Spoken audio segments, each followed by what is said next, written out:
Listen, you know what time it is. It's time for another episode of your favorite podcast entitled We Hate You Internet!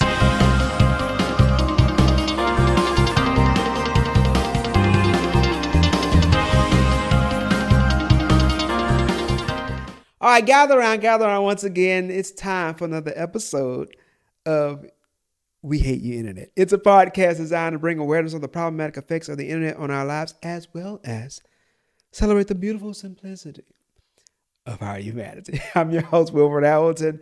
And, as always, I'm grateful for you guys that you've returned back to this neighborhood, to get another piece of this here action. Last week's episode, I got some good feedback about it. Gratefully, as always, just want to say thank you for all those who've tuned in. Take this opportunity real fast. Just go ahead and hit the subscribe button if you're looking on the YouTube. Hit the notification bell and all that jazz. If you're listening on the audio side, whether it be Apple or Spotify or Overcast or YouTube Music or whatever, I've heard kind of different people here. I'm hearing some different platforms these days. People are tuning in from other places. Welcome. Whatever platform that you are, just go ahead and hit the follow so you can follow the show. You can be notified when the new episodes come out, which every Tuesday, 5 o'clock a.m. You know what I'm saying? Start your morning off right. And then leave a review if the platform allows. Just a quick review just to say, what you think about the show. Things that you like, even if it's something that you don't like. You know what I mean? We listen to those things too. Constructive criticism are the building blocks of advancement and success. So whatever it is, man, please just share your thoughts. We would greatly appreciate it. Not going to waste a lot of time. We're going to jump into it. This week, we're going to be talking to the victim in you. It's a concept that I was thinking of. I was talking to my wife about. We talk all the time. I say that almost every episode. But when you live with a cat every day, you have no choice but to talk to it from time to time. But we were just talking about victimhood. I was just thinking about how often or how common it is for people to have issues and trauma that follow them and affect their life. You know what I mean? The duration of their life, really, a lot of times. And then how those things can, affect that individual. You know what I mean? And just different ways. It was just kind of conceptual. We were having this conversation, and it made me kind of say, man, I kind of want to talk about this because you started talking about the internet, social media, and things of that nature. And you think about what the things we talk about on this platform all the time. You know what I mean? The shaping of mentalities and perceptions, right? People reading comments, people looking at content, consuming content, and the things that they derive, the conclusions that they derive from the things that they hear, and how it, and how it how that stuff, it goes in and it conditions your mind. For the last maybe 10, 15 years. There's been a real push, and I think that it started off as an honest thing, to normalize, the trauma that we experience as human beings, just for people to be able to connect and understand. I think that's a good thing. But then I think that as with with the nature of social media. People, saw the attention that it garnered, and then, attention can be a powerful thing, unfortunately, and it causes people to do things that are, counterproductive to character building. And so people start doing things just for the attention, the views, and things of that nature. And then what comes as a result is it's almost a praising or glorifying of victimhood, and I think that's a really dangerous. It's a really dangerous thing, and trouble. It's a really troublesome thing for a person's quality of life, and so it kind of got me thinking, and it kind of went down the path, and I was like, let me put something together. I want to kind of touch on some things. So the first thing I want to address, right, is that by no means am I trying to minimize, the trauma that people experience in their lives. On the contrary, you know what I mean? Like, I think that it's important, for people to understand how to deal with their trauma. You know, people, seek psychiatric help, for things and issues in their lives. I'm not against that either. I think that that's a valid thing. I do believe that, you have to be very careful though, when a person's livelihood, you have to make sure that the psychiatric help that you're receiving is something to help you to become self-sufficient in your thought process, and not just a continual, how do I want to put this? Because I don't want to come across insensitive. I don't want to be judgmental either. You know what I mean? I don't want to come across like that, but I do want to express my thoughts honestly yet fairly. Whenever you have a situation or an industry that is built on your illness, you know what I mean, on you not being well, you always got to be kind of mindful of how to navigate that space. Or you need to at least be able to navigate that space with that understanding. It's no different than, a pharmaceutical industry, the medical industry. Like, they make their money when people are sick. If everybody's well, then they don't get paid. You know what I mean? So you have to, it's not to say that doctors are bad, you can't trust them. I mean, I'm not going that far, but you just have to understand that you have to always be mindful of your own well-being, because other people may not always have your well-being in mind. That's all I'm saying. So when it comes to the psychiatric aspect, I think I'm already getting in the weeds this early in the episode. I'm already into the weeds. But you have to keep your own well-being in mind. Ideally, you want to be able to operate, autonomously, where you can think and make decisions for yourself, because you live life in real time. You know what I mean? You don't have to have a person next to you all the time being able to help you make decisions. Like, you got to be able to make, life comes at you in real time. You got to be able to make decisions in real time, and you want to be able to be equipped, with the mental faculties to be able to do so. And everybody, I'm not trying to, I know people have issues that are legitimate issues and stuff. So I don't want to run into all of that. I'm just trying to address, and then you come back to the main road. I just want to address, I want to acknowledge the reality of trauma and issues that people go through. And I just want to kind of touch on a few things as far as just how to kind of process and deal with that. As we move forward into the conversation, I think it's important to kind of lay a foundation for that. And so, I think one of the most important things when it comes to dealing with your trauma is to understand that, and I'm gonna say this with quotations, you're not special. And what I mean by that is that your circumstance is not singular, which means like you're the only person going through whatever you're the only person that has ever gone through what you've gone through. The reason why that's important is because you have to be able to identify that you can move on. That's the key. You can move forward. Like, you can improve. You can function, because other people have been able to function. Other people have been able to move forward. You know what I mean? It's not to try to compare. It's just to give yourself an example of what is possible. And then you have something that you can move forward and strive for, and understand that, like, I don't have to just lay here. I can get up. It's possible for me to get up and move forward from it, because I've seen other people do it. If other people can do it, then I can do it.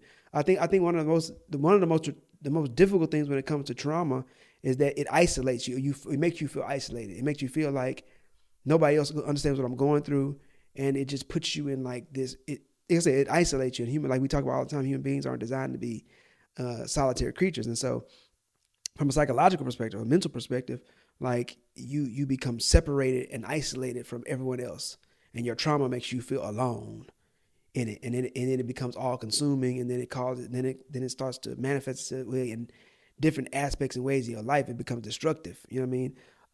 And so I think it's really important for people to understand that, like, but you're not the only person that's gone through things, and so you don't have to feel alone. You know what I mean? Anything that the Bible says nothing new under the sun. And basically, it's just like what has happened to one has happened many times before. There's nothing new. If you're going through something, somebody else has also gone through what you've gone through.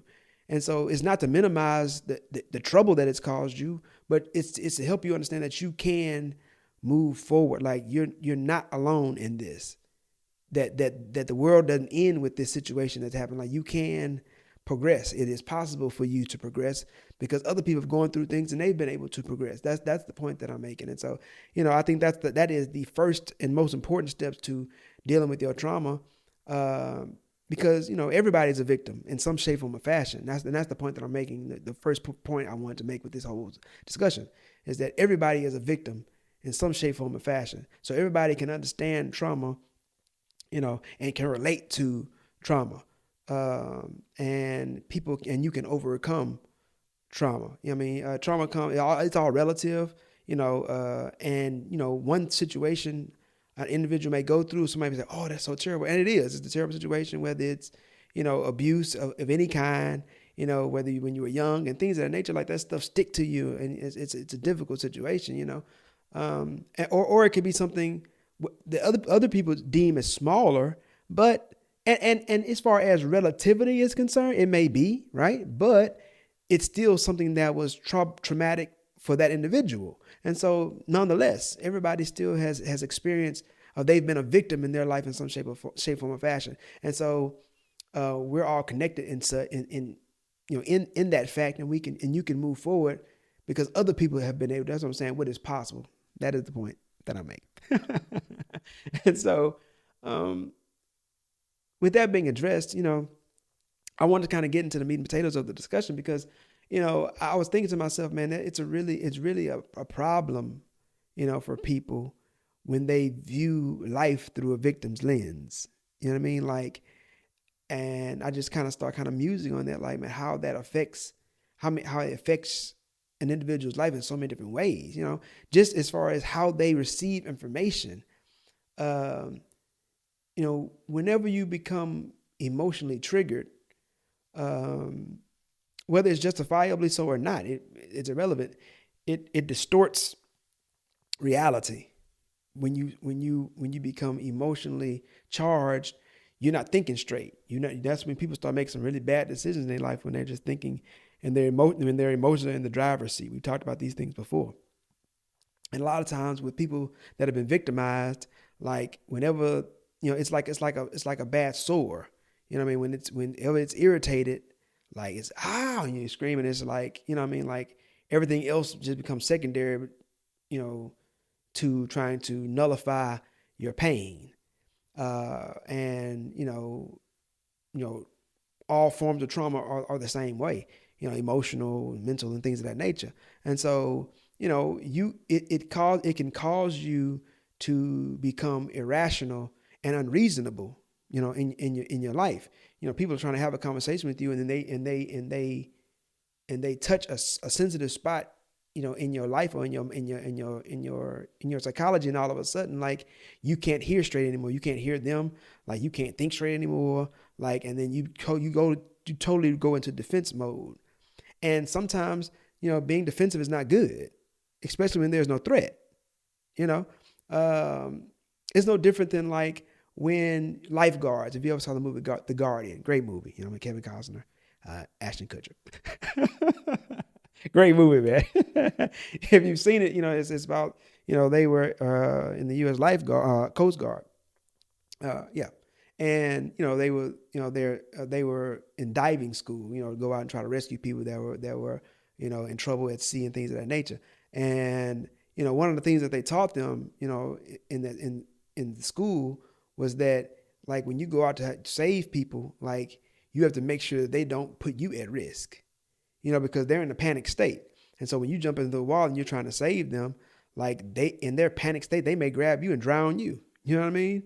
And so you have to almost use by any means necessary. Sometimes you may have to even knock them out in order to save them, because if not, like, you'll be the one that needs saving. Like I said, it's because when they're in that panic state, they become defensive, and they're not thinking straight. And in their desire to survive, they'll, kill their chance of living, without being said in any better way. And that's the way that people are, in their regular lives when they're dealing with, their trauma. Like, you can be trying to help them, and it's like they can't see that because they're so heightened. Their emotions are so heightened, and they're so, they've jumped into survival mode, as far as their defense mechanisms kick in, and they can't be reasoned with. And that's and like I said, and that's to the detriment of the individual. Just like with the lifeguard, with the with the lifeguard or the Coast Guard analogy, like the person drowning, they're looking for help. They need to be helped. The guy's jumping in the water to help you, but because you can't calm down enough to be saved, like you become a detriment to the very person that's trying to help you, and then sometimes they may have to leave you because you just can't be contained, and then you drown.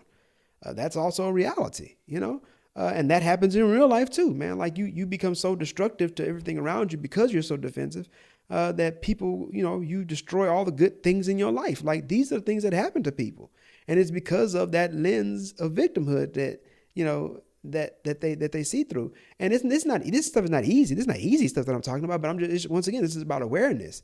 Like you have to address and deal with your issues to be able to differentiate or to separate, your rational mind from the victim in you. And you want to be able to heal the victim so that you can move forward as a complete individual, a complete human being. That's what you want to do. That should be your desire. That should be your thought process, which leads me to the second point that I want to make. And it's that pity is a drug. And I'm going to say that again because you'll be like, what? No, pity, pity can be a drug. It can be addictive. The desire to, for people to feel sorry for you and people to like coddle you and things of that nature. Like, it's having support is a good thing. Once again, I want to make sure it's very clear. Having support, having a sense of community, connection, is a good thing. It's a blessing, but it can get to the point to where a person becomes, like I said, addicted to the coddling, addicted to the pity, you know what I mean? And they just look pitiful and they love to reach their hand out and they just waiting for somebody to pick them up, so much so that they don't even try to pick themselves up anymore. They just want other people to carry them. They're like, hey, man, it's pretty easy. You know what I'm saying? If I just reach out, I can ride another cat back. My legs don't have to work. My feet don't have to hit the ground. I don't have to be tired. I can just ride another cat back. That's pretty awesome. If I just look pitiful enough, you know what I mean? Somebody to come and let me jump on their back. I get to ride. And so, and I think all of us know people like that. You know what I mean? That like, they just, they don't, handle their own business. They just look for people that they can, I'm going to use the word that they can use, to make their lives easier. And, they looking to be carried. That's how they function. They don't consider like being accountable for their own life. You know what I mean? Like whether you talk about people that abuse welfare, whether you talk about people that, abuse any kind of benevolent help, you know what I mean? And they'll try to take advantage of it. You know what I mean? Like, and they'll be quick to talk about, their experiences, their trauma, things they've gone, or they'll make some stuff up, you know what I mean? To get people to feel sorry for them so that they can take advantage of them. Like, like I said, that is their drug. Like, when people, oh man, and like they just put on the face, they fall all down. You know what I'm saying? Like people, that's their meth, that's they heroin, like that's the cocaine, like, you know what I mean? That's their alcohol, that's their weed, that's they whatever. Like that's, you know what I'm saying? Like that's what get them high. I mean, like that look in the person's eyes when they reach out to try to pick them up off the ground, like that's it. You know what I mean? And like, but if you function and live like that, like it's not beneficial for you, man. Like it's not paying. Like you are living half a life functioning like that. That's on one side. On the other end, like it's a pretty despicable thing to do to try to use other people like that. I mean, come on, man. Like for you to feel like the world should revolve around you and like people should just help you. Well, then when are you going to help somebody? You know what I'm saying? Like we're in the community. The root word is common. You know what I'm saying? Like what we have in common, like we have a commonality. And so like it's all reciprocal. You know what I mean? Like we help each other. And so everybody should look to be a contributor in somebody else's life in some shape, form, or fashion, because that's how the world continues to revolve around, and we can make it. But if one person feels like everybody should just be working and they get to sit back and do nothing, like, that's imbalance. And imbalance causes chaos. That's what it does. You know what I'm saying? And as once again, one of the things we always discuss and promote on this platform is the seeking and the importance of balance. Because where balance is, there you will find peace. And that's what everybody wants, man. So you don't want to become addicted, to the pity of others. You know what I mean? Because it will become debilitating, to your life. And so why are we talking about this? It's always kind of the objective when I try to put stuff together. Like, we're kind of trying to deal with the subject.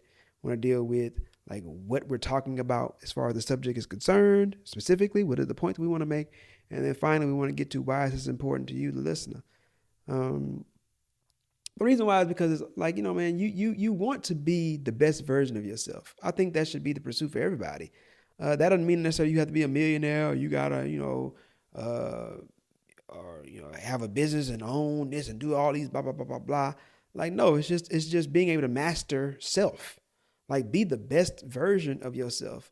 Like, to know who you are, know your strengths, know your weaknesses, how you can contribute to other people's lives effectively. You know what I'm saying? Like I said, knowing oneself is how you can be the best version of yourself. Because if you're the best version of yourself, then you can eliminate a lot of the issues and troubles and cares and that people have in their lives. Typically, it's rooted in most people's troubles are rooted in a lack of knowledge and comfort of self. You know what I mean? Honestly, and so, we talk about this like we talked about at the beginning, and we're gonna wrap it up here, like we started. All of us have experienced some trauma. All of us have been victimized in some shape or fashion. And social media is really good at promoting victimhood.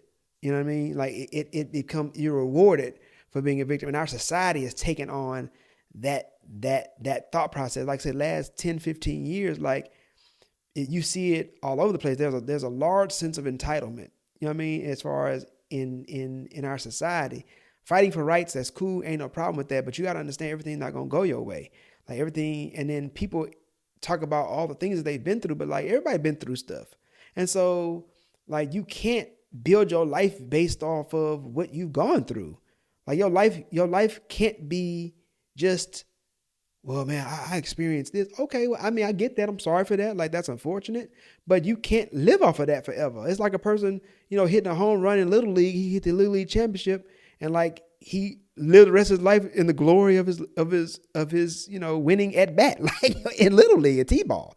Like, come on, man. Like, you gotta move forward. I remember one day, this was actually kind of sad. I met this guy in the store. He had on, you ever see, he was married with children. Back in the day, people that kind of old. It's pretty funny. Showed up. Character for the father on the show named Al Bundy. And he played high school at Polk High School. On the show, and like he's like running back or whatever. He's pretty good at, and like he lived, that was his glory. Like, what I'm saying, like, he scored touchdowns. And he was like good in high school, and like he had a uniform, so it was crazy. You know what I'm saying? And so like I met this guy in the store that was like that. He had on like had like an old uniform or like old football jersey on. I was like, yeah, I was in high school. Somehow we struck up a conversation. He's like, yeah, I was in high school. And he's talking about how like he saw in his eyes like he went back there, like that was the best time of his life. And this guy had to be in his like mid-50s when I was talking to him. It was just like, and it was really like, man, it was like, on one end it was just like, man, like, he's talking about the glory days, but on the other side you can see it like that was the best time in his life. It's like you've lived 40 years since then. It's like, and it's still like that was your life peaked at 16, 17 years old, that's a pretty sad thing, man. Like that's, I thought about that made me kind of sad, honestly, and just as that is sad, like it's the counter is equally sad. Like a person is held captive by, uh, a negative experience that they had when they were young. And like I said, I'm not trying to downplay this stuff, but the point that I'm trying to make is that you gotta let this stuff go. Like you have to start moving forward. You cannot be the best version of yourself operating in weakness. I'm just keeping it real. I got fingers in this guy telling me it's almost time to wrap this up.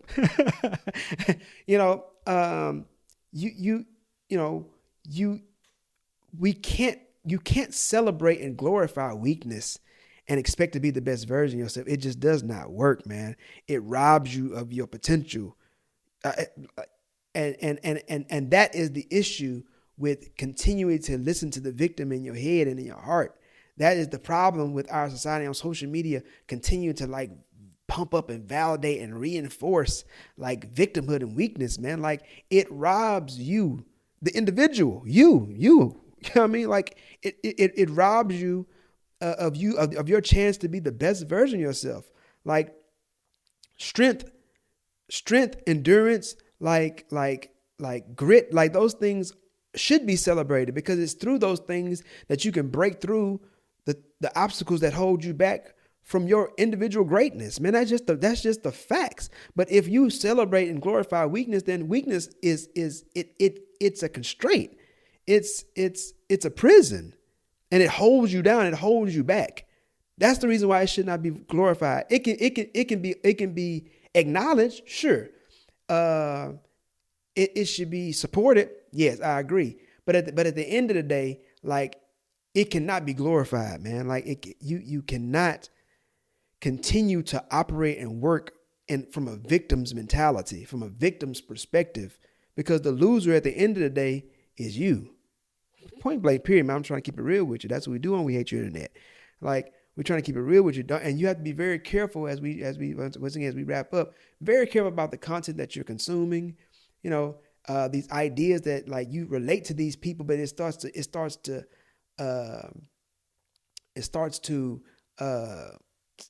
constrain you. That's the word I want to use. And I'll use the word imprison you, or you shackle yourself. You know what I mean? Because you like, yeah, man. And you just get stuck in this mud and this mire of like, I can't do. And you start to relate and y'all start to like form coalitions and bonds in weakness, man. And like, dude, like, no, man, no. It feels good. It's not, but it's not good for you. It's just not good for you. It's not good for you, man. And that's about all I got for you. I think I'll probably try to follow up on this episode again because there's some other things that I'll probably like to address. And I'm sure we'll address other aspects of this in other episodes because this is a never-ending discussion.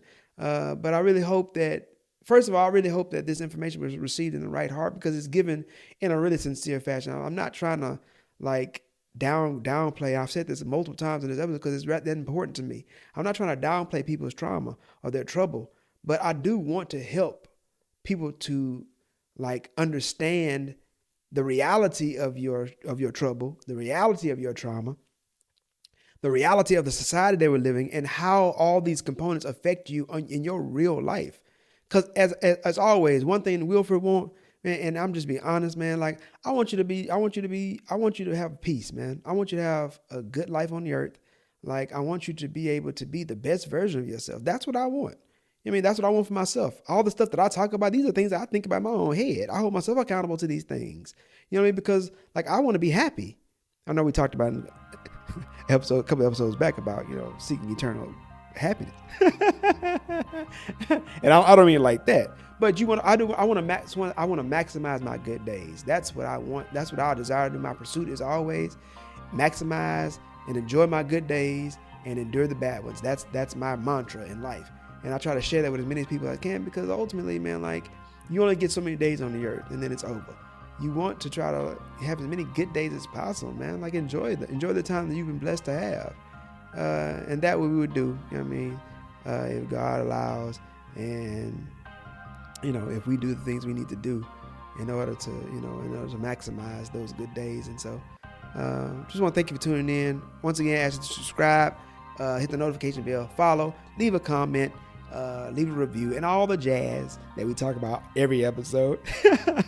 Thanks for tuning in, man. We're going to leave you like we always do, asking that you stay safe, stay blessed, and please stay human. Yeah.